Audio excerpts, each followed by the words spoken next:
Division of common area work and exclusive use area work. A committee instructed the strata manager to include exclusive use area work, their own, with work in the common area and sent a miscellaneous invoice to all owners when the work was not requested or needed by every owner. This additional service for exclusive use areas is not specified in our contract with the strata manager. Should the manager have refused the group request, are the actions of the committee in contravention of the Act? Okay, so again, it would be very beneficial to know what the exclusive use bylaw says around the maintenance of exclusive use areas.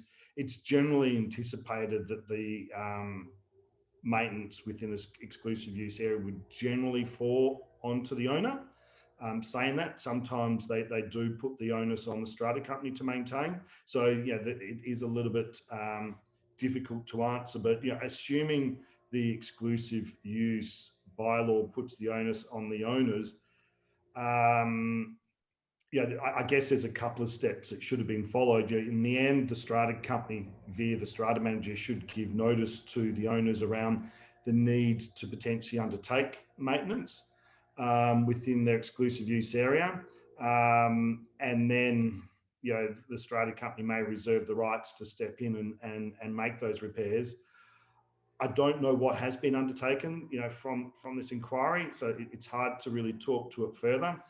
Should the strata manager have refused the request from the council of owners?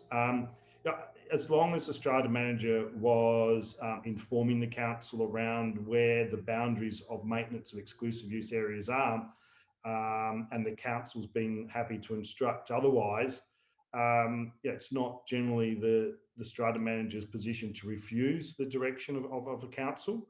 Are the actions of the committee in contravention of the Act? There has been precedent set that suggests the strata company shouldn't be maintaining exclusive use areas where the bylaw details that. But again, without actually knowing and being able to read the bylaw around exclusive use, I'm not willing to suggest that they have contravened the Act.